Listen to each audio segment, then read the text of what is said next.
review with some topics of your theory and your political position. If you want, I can explain. Let's just go. And the first question is, which is your innatism for which is the conception of innatism? Innatism, yeah. And also the connection of this with the rationalism. Mm-hmm. Well, I don't see innatism as an issue. I mean, everybody accepts some form of innatism. I mean, everyone agrees that humans aren't birds, let's say, and they're not rocks. And as soon as you agree with that, then you've accepted innatism, unless you believe in angels or something. We have some special innate structure that makes us humans. That's not even in doubt. There is, you could conceivably argue that we don't have any innate structure for language, but that's almost unimaginable. I mean, it's impossible to, with the most extensive effort, to teach even the tiniest rudiments of language to even higher apes, our closest relatives. And humans learn it without any evidence at all, virtually, just minimal stimulation. So it must follow that they have an extremely rich structure for language. Now again, somebody might believe, and it's been argued, that it's just our general intelligence applied to this material. But in order to make that a serious proposal, you'd have to say, okay, what are the mechanisms of general intelligence? And how are they different from those of, say, apes? And nobody can even begin to answer that question. So to question that we have a specific capacity for language, which in fact is highly restricted, to question to that is just mysticism at this point. Now, if people want to question it, okay, but it's like saying I don't believe that the law of gravity works. Or if somebody said that I don't believe that innate structure makes some cells become chickens and other ones become humans, you can't argue with them exactly. It's just, these are things that are obvious. The only interesting question is, what's the innate structure? Well, there are substantive issues, and lots of work and so on. My own feeling is it's so restricted that virtually all of language is innate. And about the only differences between languages are in parts of the lexicon, choice of words, some grammatical elements and so on, very peripheral things. That can't really be established yet, but I think there's reasonable evidence for it. As to the connection with rationalism, there's a serious question of interpretation. I mean, there is a tradition going from Plato into, say, Cartesian rationalism. And there are continuities, but there are also differences. One of the continuities has to do with innatism. Plato was concerned with very much the same problem. How can it be that we know so much when we have so little evidence? And for example, in the Meno, the Socratic dialogue is essentially a way of teasing out from the slave boy his innate knowledge of geometry. That's kind of like a thought experiment, trying to demonstrate that the slave boy who had never heard of geometry actually knew it all. And, the experiment is more or less accurate. I mean, that's what would happen under those conditions. Plato then wanted an answer, and his answer was that it's in our souls, and we remember it from an earlier existence. Well, okay, that's not entirely false. It's in our genes, actually, and it comes from previous existence, in a sense. That answer and this problem then goes right into the 17th century. And, for example, Leibniz argues that Plato's theory must be correct. There's no other way to account for knowledge. But as he put it, his theory has to be purged of the error of reminiscence. So somehow that was wrong, but he didn't have anything else to make right. Cartesian rationalism is pretty much the same. I mean, it's basically the Cartesian rationalists tried to, for example, the ones who worked on language, say the people in the universal grammar tradition that in part grew out of this, their concept of universal grammar is basically that which is in our souls, that which is there and doesn't change and so on. And they developed, not by our standards, but by the standards of the time, fairly rich theories of universal grammar. Well, this tradition then continues through German Romanticism and through the Enlightenment, It takes various forms. And then it sort of dies out in the middle of the 19th century. And really wasn't picked up again until the middle of the 20th century with some scattered exceptions. Well, that's rationalism. What about, under that interpretation of rationalism, this is a renewal of rationalism. However, there are other interpretations of rationalism, and you can decide what you want to look for in this tradition. It had a lot of things in it. One of the things that was in it was an attempt to deduce all the facts of the world from first principles. I mean, Cartesian rationalism is, well, you start with the cogito, and then you keep going, and you end up with all the facts about the world. Well, obviously, this isn't rationalism in that sense. So it's a question, which, out of this rich, complex tradition, which strands do you pick out? Some strands that you can pick out carry from Plato right through classical rationalism into the Enlightenment, and then on to the modern period. Other ones have been abandoned, which were quite central to them. If you look in contrast at the alternative major, say the empiricist tradition, at least the classical empiricist tradition, say Hume, also was innatist. I mean, they didn't question that there was an awful lot of innate structure. Just they thought it was a different innate structure. So Hume actually specified what he thought it was. It was principles of association and similarity and an innate concept of induction. I mean, remember, after all, Hume is, everybody knows, he's remembered for his paradoxes of induction, but of course he also gave an answer. His answer was that it's just animal instinct, which is what we would call innate. So in Humean psychology, which comes modern psychology in many ways, the principles of association by similarity and contiguity and so on, and the principle of simple induction are the innate structure. Well, that's just hopelessly inadequate. In fact, if you look at the contrast between Descartes and Hume, who were maybe the two leading figures in these two, I mean, a century apart, but two leading figures in this tradition, actually looked at some of the same examples and drew opposite conclusions, and crucial examples. So, for example, Descartes asks the question, rather like Plato. He says, suppose you presented I forget the figure, some geometrical figure, say a triangle, to a child in infancy, before the infant had any experience. He says the child would perceive it as a triangle, which of course it isn't physically. It's always going to have a curve in the line and always some distortion of a triangle. But the child will perceive it as a distorted triangle, not as an exact image of what it is. I mean, it's some strange, indescribable figure. If I draw something on the blackboard, it'll never be a triangle. But he says the child will perceive it as a triangle, not which it isn't. It just resembles one. And he will not perceive it as what it is, because that's too complex. Hume looked at the same example and concluded that he mentioned, for him it was a straight line, but it's the same question. And he simply concluded, reasonably from his point of view, that people have no concept of a straight line. And the reason is because you can't tell the difference between a line with a slight curve in it and a straight line, so therefore by his principles, it follows that you can't have a concept of a straight line. There's a direct difference in predictions. For Descartes, you have a concept of geometrical figures, because that's the way your brain is, your mind for him is designed. Therefore, a person will see things in the world as modifications of geometrical figures. Hume, on the other hand, given his principles of innate structure, has to conclude, and is honest enough to conclude, that you just don't have a concept of a straight line. Well, we know who was right about that. In fact, even without the experiments, it was obvious at the time that Humean psychology was refuted by this fact, whereas Cartesian psychology was, if not proven, at least vindicated by it. Unfortunately, history took the other turn.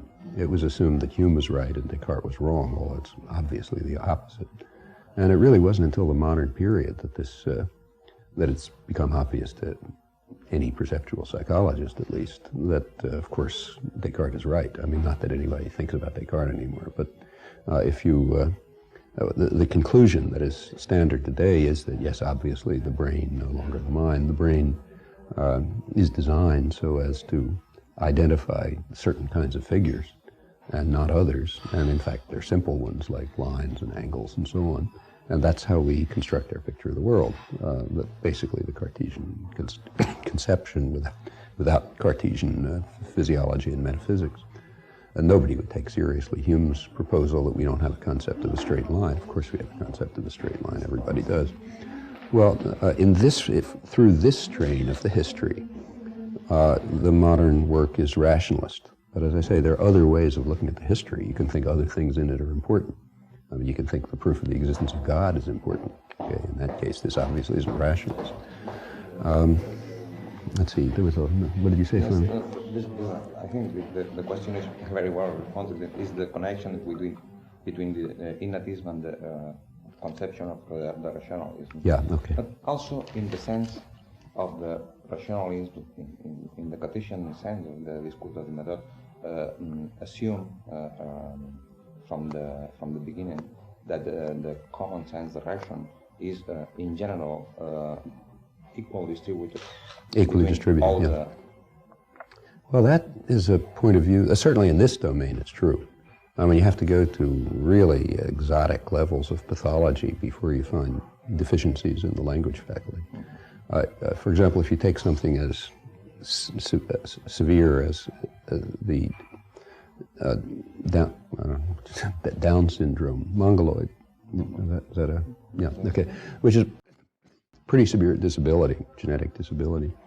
And the achievements of the child, well, they vary, but they're not very great.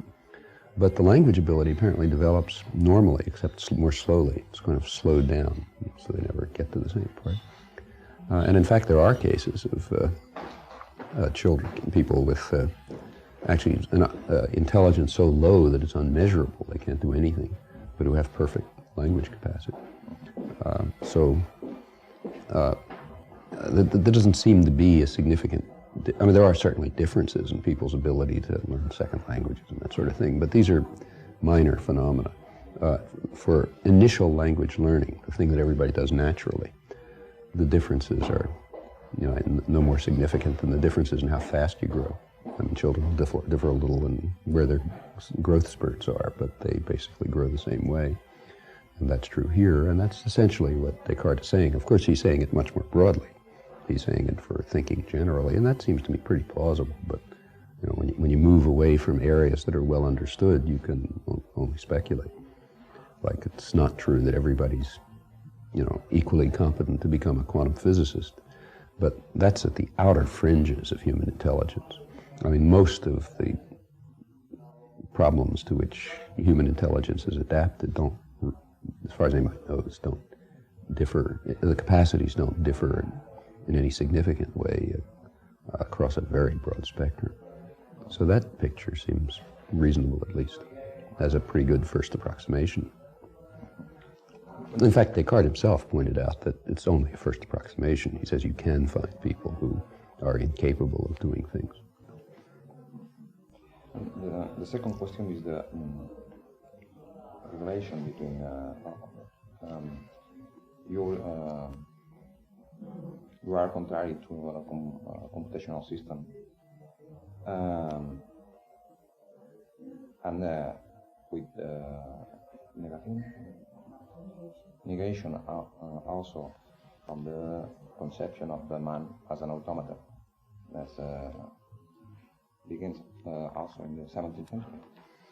Yeah, the debate in the 17th century has been started up again in the 20th century without any memory of it. The 17th century was, and in fact, in part for the same reasons. I mean, in the 17th century, the automata, like complicated clocks and things, were getting to such a degree of complexity that people began to wonder, are humans more complex automata? And in part, Descartes' thinking was motivated by that kind of question. And he wanted to argue probably maybe partly for religious reasons, but certainly partly on scientific grounds, that it wasn't true. And if you look at Descartes' actual philosophy, not what's studied today is usually some peripheral part of his philosophy, but for him, what was important was the physics and the physiology and, the theory of vision and all this sort of thing. And the other stuff that we study is kind of around the periphery, where you argue with other philosophers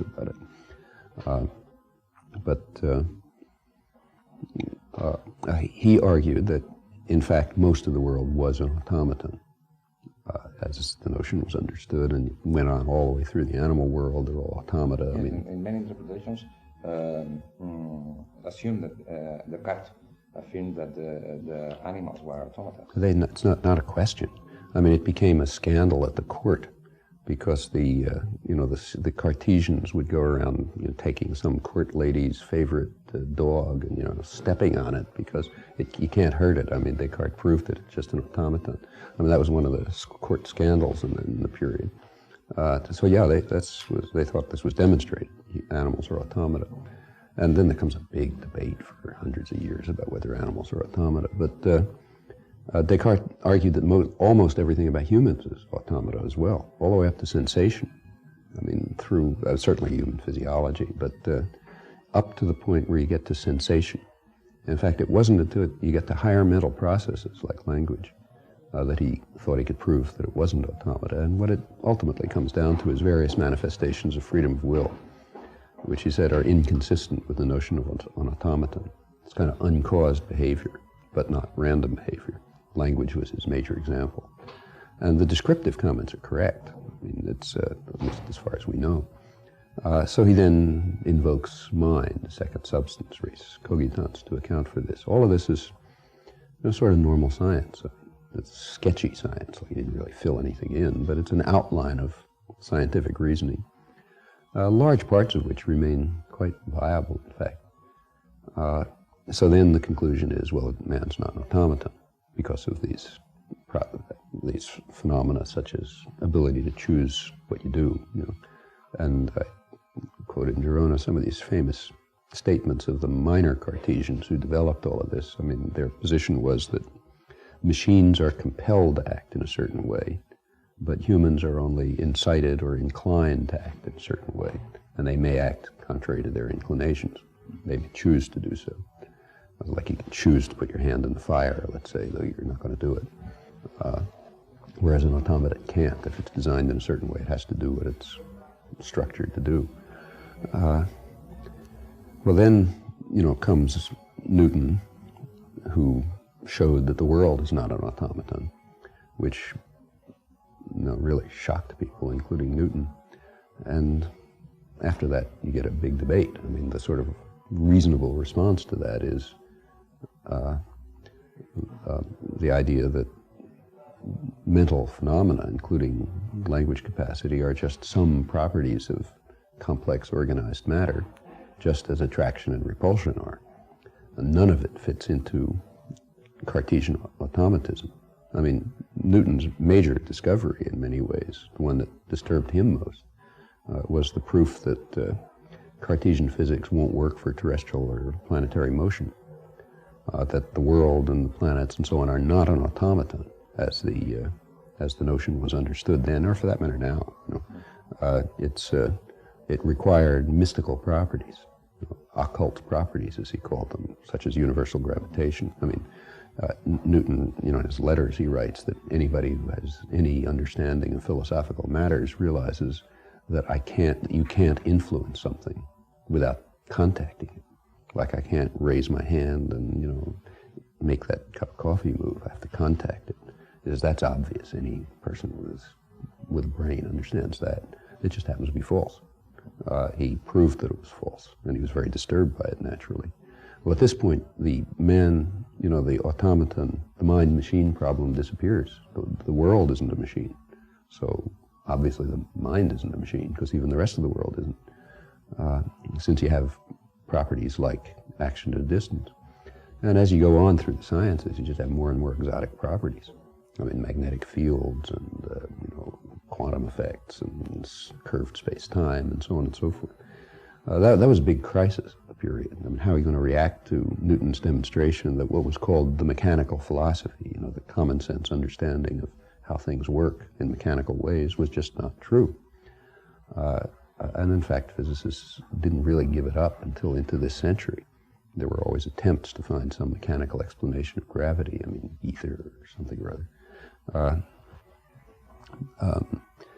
As to the the mind, this conception that was enunciated by people like Leibniz, for example, that the mind is just the structure of organized matter.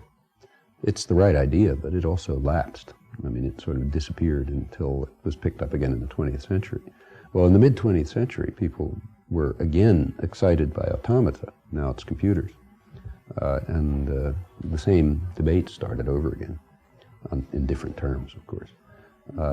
But in fact, the Cartesian conclusions are not unreasonable. I mean, even if you take contemporary computers instead of complex clocks and so on, it seems to me the arguments still hold. There's no way in which complex computers can manifest properties such as the ability to choose, let's say. The distinction between, I mean, computers are just as much compelled as old-fashioned clocks were. And humans aren't, apparently. They're only incited and inclined. So that gap remains. Nobody wants to look at it, but the gap remains, I think, at least. I don't think that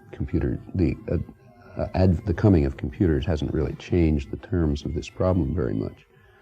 And in fact, the kinds of things that people try to get computers to do are the mechanical aspects of human behavior. You know, like compute, say, play chess, let's say. Well, playing chess can be reduced to a mechanism. And when a computer plays chess, it doesn't do it the way a human does.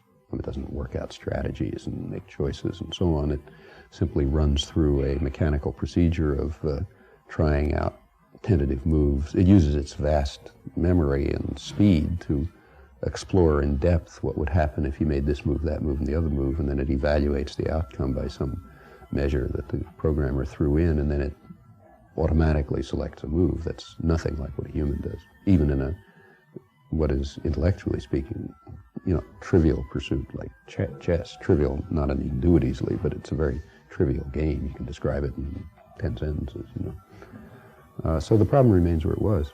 I think it's a much bigger problem than others think it is. And I think that the Cartesian, although the basis for the Cartesian argument collapsed because the mechanical philosophy collapsed, the essential logic still applies. And modern computers don't change things much. The debate that has now come along is usually pursued in quite different terms. The debate is over things like whether a computer would really be understanding a language if it duplicated human performance in response to language. Well, I don't even think that's an interesting question. Because of course a computer wouldn't understand language any more than an airplane can fly like an eagle. Understanding language and the rest of the intentional discourse about thinking and feeling and so on, these are terms applied to humans. Nothing else can do. Human brain can't understand language. It doesn't make sense to say the brain understands language any more than it makes sense to say the wings of an eagle fly. Flying is something the animal does because that's what the word means. But on the other hand, the topic that's debated, say by Searle and the rest of them, actually has to do with what could turn out to be mechanical procedure. It would be quite consistent with Cartesian belief if there was an algorithm that went from hearing a sentence to giving an appropriate response, because that may not involve free choice. So they're really studying what could turn out to be an automatism without even touching the Cartesian argument. Notice nobody talks about the problem of the speaker who produces new utterances fitting to the occasion. Nobody tries to duplicate that because it would be totally hopeless. It's not even a conceivable task. What they study is the problem of giving an appropriate response to a certain input. That's an input-output problem, which in theory could be automatic. Whereas the problem of action, which has no input, you don't even know how to formulate. That was exactly Descartes' point. So in many ways, I don't even think the discussion about machines and automata is even reaching to the levels of sophistication of the 17th century debate. I just make a comparison. Yeah.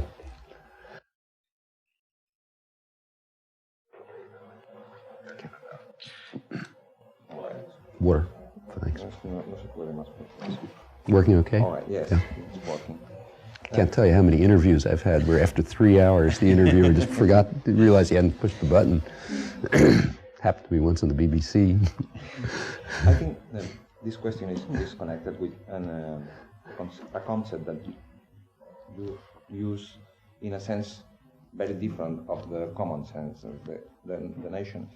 I remember a discussion with Foucault, between Foucault and you, that one of the topics was this: the use of the mode, the word creativity. I think you use creativity in a sense very different from the art. Well, I made that very clear. I mean, there's no real issue there. What I said is these aspects of choice of appropriate action, I said, is creativity in a certain sense. Of course, it's not creativity with aesthetic value. That's a different sense of creativity. So these are just terminological points. Actually, the first person to discuss this in any depth, as far as I know, was a Spanish philosopher in the 16th century, pre-Cartesian, Juan Huarte. Yeah, I don't know how much people study him, but he had very interesting things to say about the levels of intelligent action. I mean, he had 3 levels, and the second level of his is what I'm talking about. Then he said there's the third level, which is true creativity. And in Platonic tradition, he said that's when you have an element of madness. That's the artist, you know. But there's also, in the Huartian system, there's a level of creative action which is just normal human behavior, and that's beyond animals. You know? And this is what the Cartesians are talking about, not aesthetic creativity. Actually, all of these ideas enter into aesthetic theory. I mean, if you look into the aesthetic theory of the Romantic period, where they're very much influenced by Cartesian philosophy, and people like Schlegel and Coleridge and so on, the similar ideas are quite, consciously, they know the source, are consciously developed and adapted to poetic creation or musical creation and so on. How successfully one could argue, but anyway, there's an attempt to develop them. And the general conception of the world is that the world is one, and the form to approach them is also one, the sciences. Well, natural sciences, most of that. Is it correct? No, it's not clear what it means. I mean, in the natural sciences, one sort of works by a kind of a hope that things will become unified, but they never have been. I mean, up to the present day, there are aspects even of physical theory that are not unified. I mean, take gravity, still not unified with weak forces. People hope that there'll be a unified theory of nature. But of course, when they talk about nature, they're talking about a very special part of it. There's no rational reason to believe that things like human thought and action belong to the kind of nature that physicists are talking about. That's the Cartesian problem again. So sure, everyone, kind of hopes somehow that there'll be a more unified way of explaining things. The reason for that hope is just that you hope for deeper understanding. And if the universe turns out to be divided into separate realms, you won't have understanding of why those realms differ or what their relation is. So naturally, one hopes that there are no limits to understanding, or, actually some people might hope there are limits to understanding, and I can see reasons for that too, but within science, you kind of act on the working hypothesis that you can always understand more. And to say that you can always understand more is to say that you expect a kind of unity of nature. Because every time you link things up, like you link biology and chemistry, you understand a little more. You understand things about biology that you couldn't understand before. But whether there are limits to this process, whether the world is in fact designed so that there is a unified account of everything, it's an open question. And the idea that humans might be capable of finding it, even if it's there, is not at all obvious. Listen, are there any connection between your political beliefs and your conception of mind and languages? Well, you know, there are various kinds of possible connection. As to logical connection, of course not. I mean, one could have any political beliefs and any beliefs about language, and it would be perfectly consistent.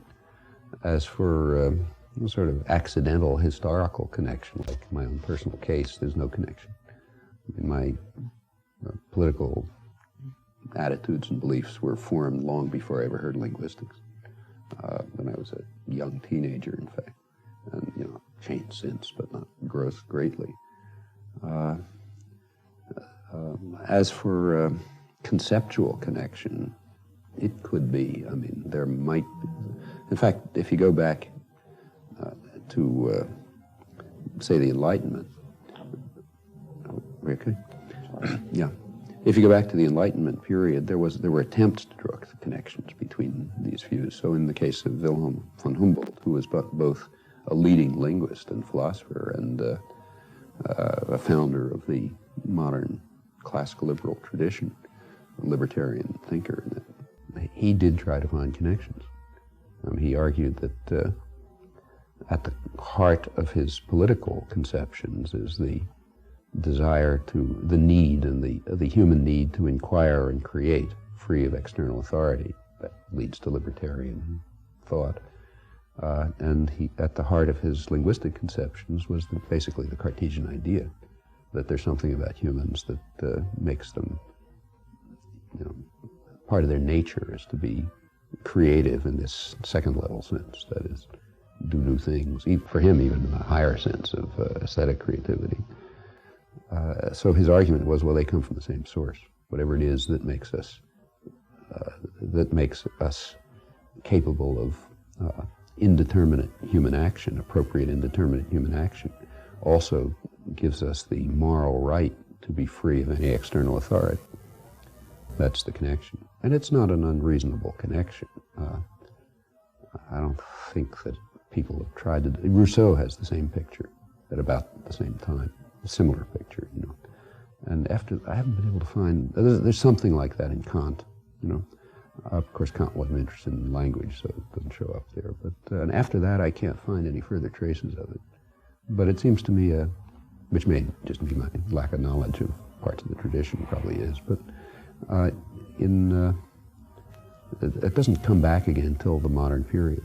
And now I think you can raise the same speculations. It's not a proof of anything, but it's a conceptual similarity, which may imply an actual link or may not. Yeah, I think in your conception of the law of the resistance against the law, or the misunderstanding of the law,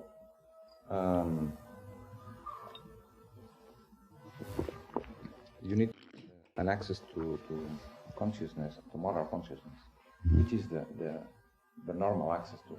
Because I think there is a connection between the needs of information to the normal man, which is manipulated by the press, by the education. So what's the connection between your moral consciousness and your obedience to the law? How is the way? How do we get moral consciousness? Access to moral consciousness? Nobody has any idea. I mean, somehow we get it through a combination of experience and intuition and you know, thinking about the problems of others and so on. In fact, there's a definite broadening of moral consciousness over the ages. The things that were considered entirely legitimate, you know, 200 years ago are considered Nazi-like today. For example, if some third world country today were to produce something like the U.S. Constitution, which was a revolutionary document at the time, highly libertarian. If, say, some third world country today were to produce it, we'd call it a reversion to Nazism. After all, you take a look at the U.S. Constitution, and there's a category of people who are described as 3/5 human. You know, it's like if you're a slave owner, you get an extra 3/5 of a vote for every slave you have. Well, that's beyond discussion today, but it was quite at keeping with the attitudes of the time. In fact, not only slavery, but genocide was considered perfectly legitimate. Where I live in Massachusetts was, no Indians around because the Puritans just carried out genocide. And they considered that not only moral, but they thought they were following the word of God. And basically they were right. I mean, they appealed to the Old Testament, which is probably the most genocidal book in the whole literary canon, and said, look, we're doing what the Hebrews did to Amalek. You know, when we wipe out the Pequots down to the last child, you know, and disperse them to make sure that they don't reproduce and so on. And so that was considered highly moral. Now, genocide was considered highly moral, not just tolerable. You'd have to go pretty far to the limits to find somebody saying that today. Although, you know, maybe not all that far, but pretty far. And the same comes right up to the present. I mean, questions about women's rights, for example, were not taken anywhere near as seriously 30 years ago as they are today. That's an expansion of moral consciousness. Questions about animal rights were unimaginable 20 years ago, but they're taken fairly seriously today. So, for example, there are now even laws for treatment of laboratory animals, which were unheard of 20 years ago. And there are many people who think that you shouldn't even allow that. I mean, vegetarianism is an expansion of the moral consciousness. You know, what are the right expansions? One can debate. But that the moral sphere has been expanded is undoubtable, and that's indubitable. And that means that the only reasonable interpretation of that is that over time with this is over a historical period, so it's not our personal experience, but over historical experience and accumulated historical experience and you know, lots of struggle and conflict. We get a kind of access to our moral consciousness that one didn't have in an earlier period. And there's no reason to think that process, it's not a process of linear marching forward by any means. So if you go back 100 years ago, somebody like, say, Andrew Carnegie, the founder of the world's first billion-dollar corporation, at least publicly stated that he believed that things like wage labor were inhuman. He said he regarded socialism as such an obviously true ideal that if we ever reach it, we'll have achieved the millennium. Well, you know, his counterpart wouldn't say that today. The idea that wage slavery is, and it was quite common among working people. Many people who fought in the Civil War, you know, sort of ordinary working people, that thought that they were fighting to eliminate slavery, then became industrial workers in the growing industrial system of the post-Civil War period. It's quite common at that time to say, look, we fought to eliminate slavery. We're just being made slaves again by becoming tools of production in the new industrial system in which we have to follow the orders of the masters. That's what we fought against in the Civil War. Well, that's, I think, I mean, here, you know, maybe difference of interpretation, but in my opinion, that was a level of insight into our moral nature that's been largely lost. The idea that renting yourself to others in order to survive as an infringement on your nature is something that was commonly understood a century ago and is barely in the sphere of cultured awareness today. This week, hearing your process and your political interventions, I have the impression that you are absolutely optimistic about the future of the sciences, and you are very pessimistic about the evolution of the social life. Well, you know, whether people feel optimistic or not is a matter of their personality. It doesn't mean much. You do the same things whether you're optimistic or pessimistic. I mean, whether you think that things are going to work I've always regarded it as kind of a Pascal's wager.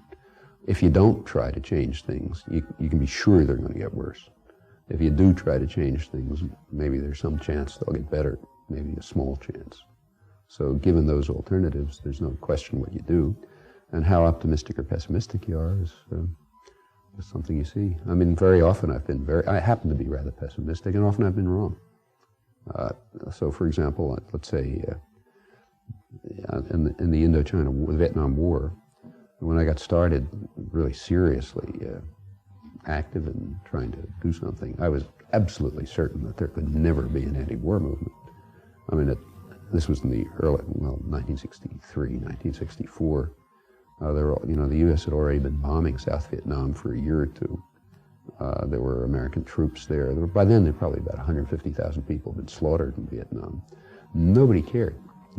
Nobody cared that the American Air Force was going out on bombing missions every day, just blasting villages. And people wouldn't talk about it. You couldn't get them interested. You couldn't get anybody to sign a petition. I mean, few people did get started trying to do something. It was with a sense of total hopelessness. And in fact, it was quite a few years before a substantial anti-war movement developed. In places like Boston, for example, which is, one of the more, maybe the most liberal city in the United States, certainly one of them. We couldn't even have public demonstrations against the war until well into 1966, because they'd simply be broken up by violence, with the support of the press and radio and so on. And it certainly didn't seem at that time that there was ever going to be an anti-war movement, but in fact, I was totally wrong. There not only was an anti-war movement, but kind of a cultural revolution, which has lasting impact. Or to take a contemporary case, let me mention a case that just happened. I've been working, I guess, for, 15 years or so now on the issue of the Indonesian invasion of East Timor, which is, the worst act of genocide since the Holocaust, and very significant for us because the United States gave the primary diplomatic and about 90% of the military support for it right through the Carter period. While Carter was spouting off about human rights, he was increasing the flow of arms to Indonesia while they were slaughtering Timorese. And Europe, the only reason Europe didn't do more of it is because they couldn't break the U.S. monopoly. I mean, as soon as they were able to, every country in Europe that I know of is selling arms to Indonesia and contributing to the slaughter of the Timorese because they can make money on it. Well, you can't imagine a less popular topic than this. Nobody even heard of it. Press refused to report it. Refused to report it. Not didn't, but refused to. In fact, it's not because they didn't know about it. They knew, but they didn't want it to be known. And so trying to get people interested in this topic, 10,000 miles away, no American troops did really seem hopeless. And there were actually only about half a dozen people working on it. A few of them full-time. There's one person in particular who just dropped out of graduate school. He was a Southeast Asian specialist and has spent his entire life since the mid-70s working on this topic, working with churches and people in Congress and and so on. Others like me have been writing and speaking. Well, it finally got to the point that I never imagined there'd be any hope for this. But to my amazement, just a couple of months ago, the U.S. Congress canceled aid to Indonesia on these grounds, military aid. Well, it's a symbolic act because, Britain and Holland and everybody else will be happy to rush in and provide the military aid, but it's an important symbolic act. For the Indonesians, it's a warning. They may not get away with this forever. And if something similar could happen in, say, France or Holland or, any of the other big military suppliers, it would make a big difference. Here's a case where maybe half a dozen people at most ultimately succeeded in doing something which could save hundreds of thousands of lives, not to speak of allowing people freedom. So you never know. Do what you can. I'll ask a question because I think the time is a personal question. What did you study? Language and not history or I didn't. Actually, I didn't. As any of the linguists around here will tell you, I have no professional qualifications in the field. First of all, I don't know any languages. I have the least linguistic capacity of any human being I ever saw, which is why I can't speak a word of Spanish. Also, I never really studied linguistics. There's a reason I'm teaching at MIT, which is a science and engineering university. When I got my PhD, I didn't have any qualifications in linguistics. No university with decent self-respect would have hired me in linguistics. And in fact, I didn't really have any intention of staying in the academic world. I went at MIT because it's a scientific university. They're willing to play around with strange ideas, and the head of the electronics lab happened to be intrigued. So I went to an electronics lab, where I still am, actually. I don't know a tape recorder from a telephone, but I've been in an electronics lab for almost 40 years now, and in fact, linguistics developed out of that. But my own background was extremely exotic. It was a little bit of this, a little bit of that, mostly self-taught, So it's not a model for anything. I mean, up to today, my students, like when he was a student, he knew 10 times as much about linguistics as I did, and my students always do. I mean, they know literature I never heard of and all sorts of things.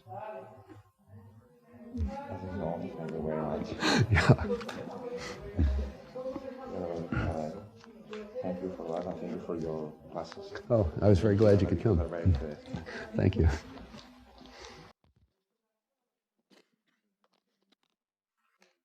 Oh, you want this back? Okay.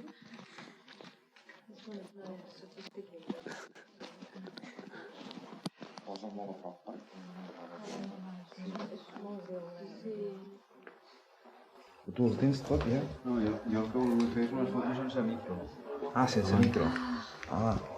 Is it possible to read the micro just a few minutes? No, a fer-li dos fotos. For photograph. Only, Yes, sure. yes, all right. I got it off. Yeah. No, But I want them to know, really, what you think, and I want this to be published, I think. So that's why I've asked really trivial ones. Yeah, sure. Mm-hmm.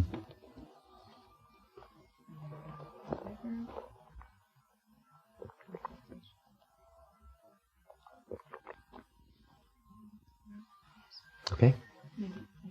Yeah. Because it's a very tiny little... Okay, let me hold it so it doesn't fall. great. Yeah.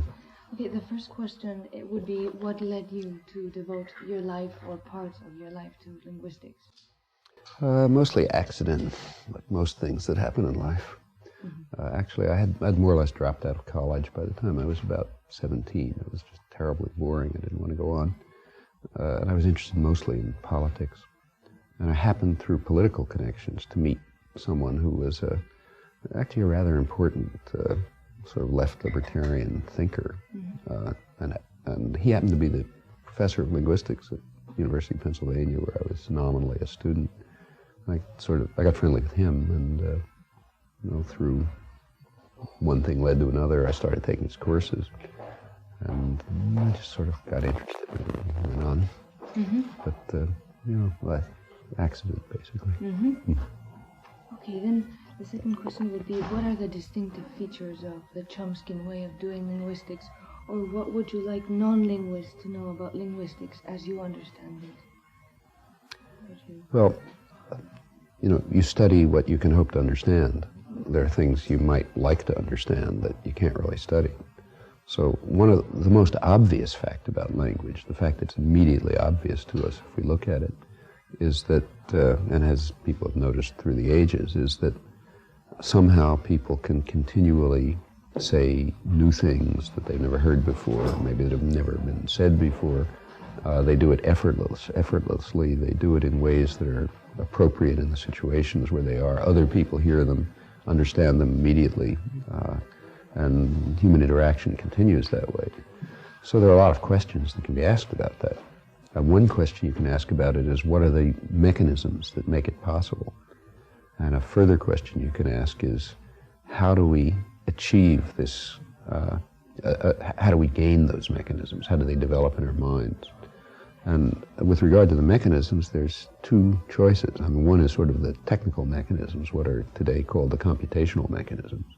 And the other is the question of how we use these computational mechanisms to speak appropriately and in novel ways and so on and so forth.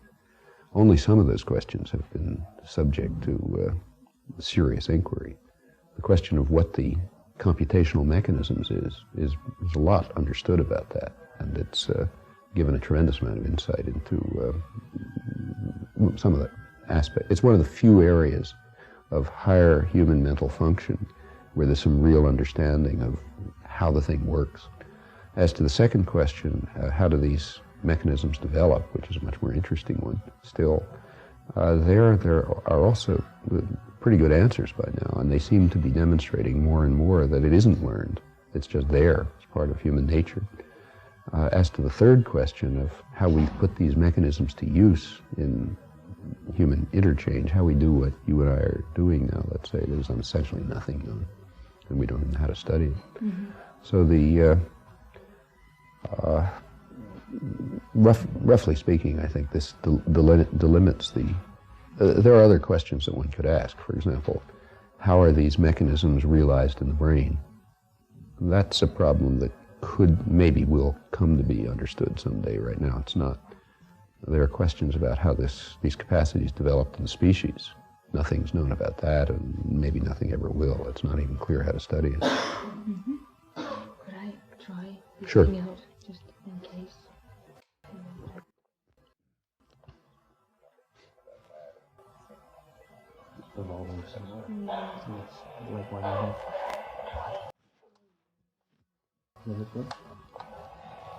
That's a problem that maybe will be understood someday. Right now it's not. There are questions about how these capacities develop in the species. Nothing's known about that, and maybe nothing ever will. It's not even clear how to study.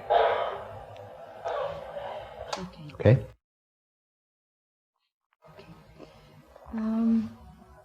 Now, you often compare in your work linguistics to physics or to chemistry. I would ask you, how is linguistics related to science? Well, these aspects of linguistics are just part of science. And by comparing them to chemistry and physics, I don't mean to suggest that they've achieved that level of sophistication or that there are direct connections. Just that it's a methodological point. We should study these questions the way we study the rest of the natural world. And physics, chemistry, and biology show how you should study the natural world. And in my opinion, one should study these questions the same way. Whether all of the study of, there are many parts of the study of language don't fall under the sciences in any sense at all. I mean, they're part of cultural anthropology or some other field. As to these questions that are always lurking on the horizon and that we can't seem to approach, like the questions of language use, it's not clear whether they can be studied by the methods of science, which is, after all, human science. It's a special human capacity. Maybe some other intelligence organized in a different way from ours could study these problems. Mm-hmm. I had another question related to this. As you do relate linguistics to science, are you trying to make it... Well, the relation is really just inclusion. It's part of science. Okay, but then why don't scientific journals include articles on linguistics? Journals that include, why would you say? Is it because... Well, it depends what do you mean by scientific journals?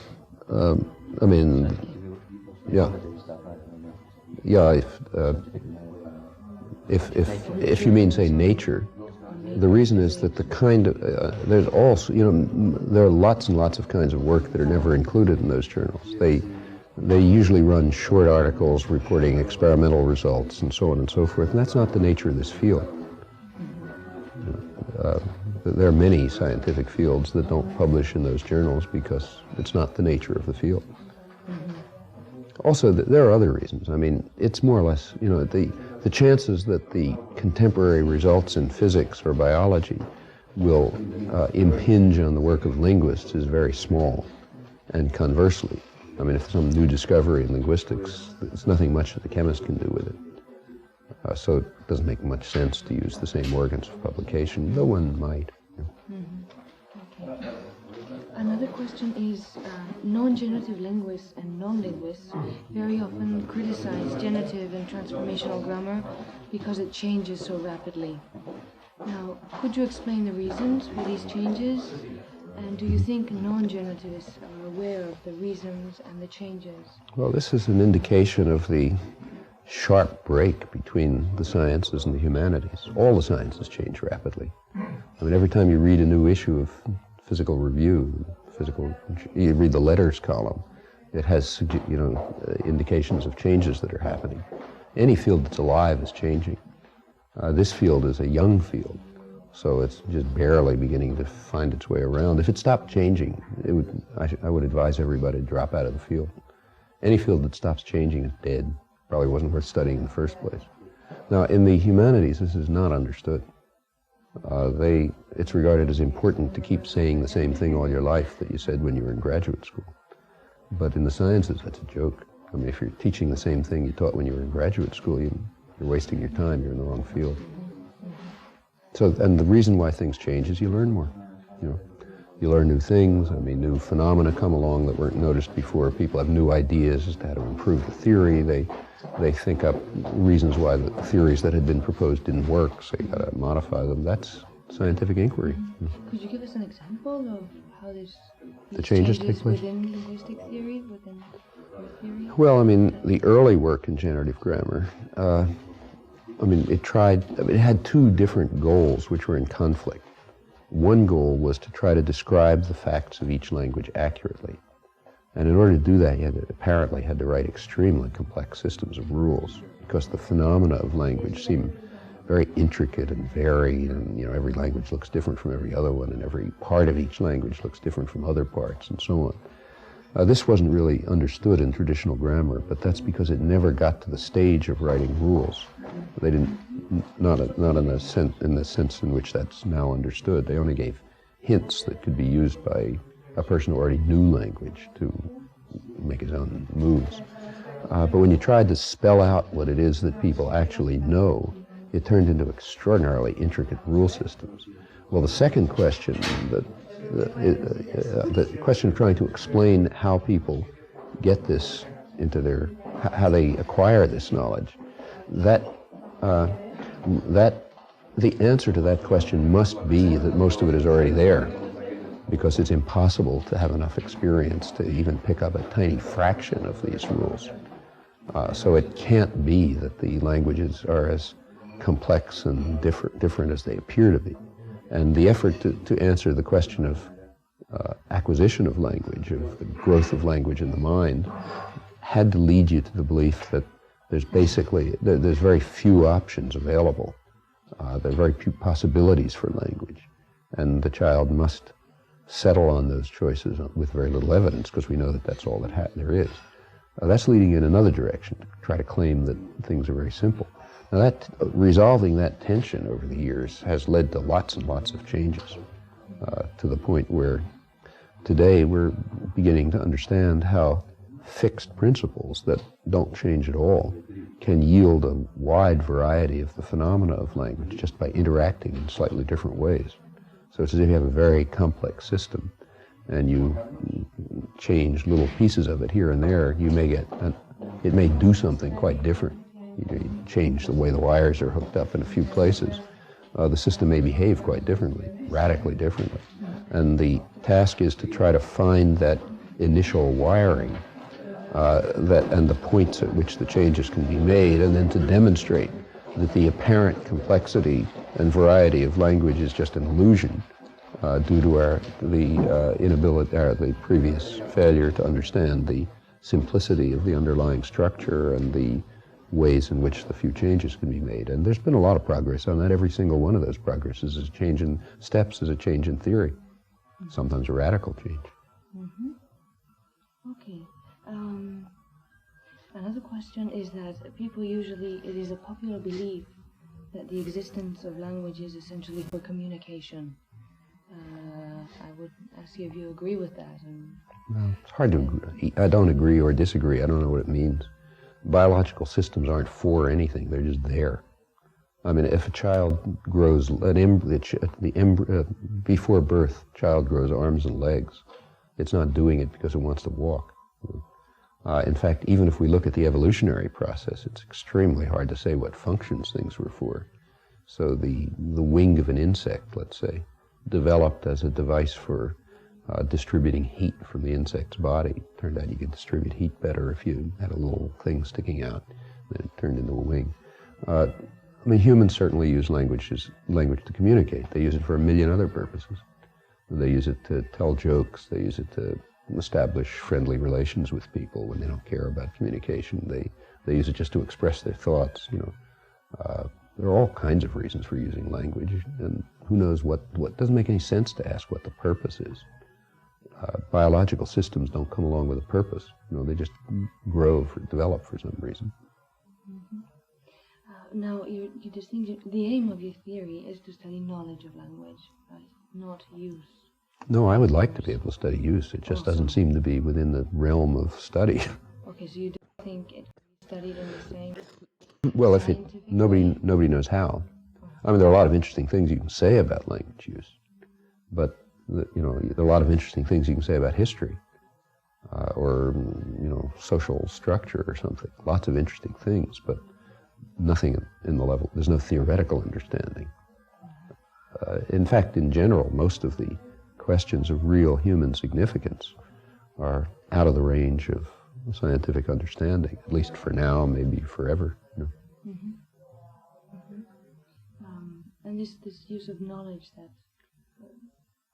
you emphasize very often. Well, well, you know, one doesn't have to use it if they don't want it. It doesn't matter. But the point is, we have acquired a certain cognitive capacity, a certain mental capacity. That's what people call knowledge. You know, we know a lot. I think a good deal of what is called knowledge is just the change of parts of the brain to particular states in which information is stored. So, you know, knowledge of how to get from here to Girona is probably stored somewhere in your brain. Knowledge of what sentences mean is stored somewhere in your brain. Everyone agrees that, you know, children or adults know that so-and-so means such and such. And I want to know how that knowledge is stored. Well, it seems to be stored in a generative grammar. And then we want to find out what that is. So to emphasize knowledge of language is just to say I'm interested in the topic. And if one is not interested in why this sentence means such and such, and the next one means so-and-so, sure, then study something else. Okay. Does generative grammar then have anything to do with applied linguistics? Or is it useful for any applied purposes? Well, that's for people who make the applications to decide. I mean, it's, you know, throughout most of modern history, the sciences haven't been useful for anything. It wasn't really until the 19th century that it became important for an engineer to know something about physics, because physics just didn't tell them very much. They knew, the craftsmen knew more about how to do things than the scientists did. And it's really only about last 150 years maybe that you could find ways of using even the advanced sciences for applications in fields like that. And there's no, the theoreticians have nothing to say about this topic. If people who are studying, say, real-world topics like problems of national language, let's say, or second language teaching and so on, if such people find these ideas of value and use, then use them. Actually, they usually do, but that's a matter of trial and error. There's nothing principled about it. I mean, the problems of applied anything are usually so complex and involve so many factors that you don't know how much theoretical understanding would contribute, even if you had it in any sense.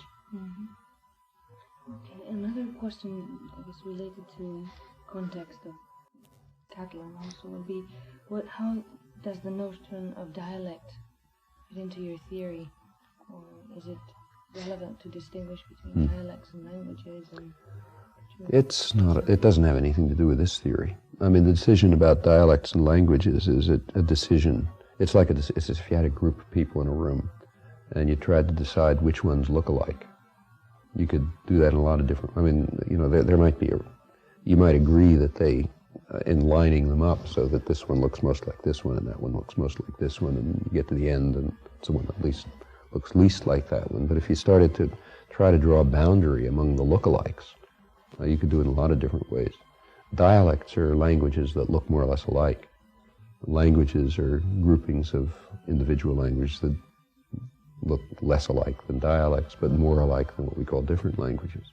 I mean, you can take the whole Romance area, say, Spanish, Catalan, Portuguese, and in a sense they're all the same language, with just little differences. In fact, what's called Chinese is a bunch of languages which aren't even mutually comprehensible. They just have some structural properties in common.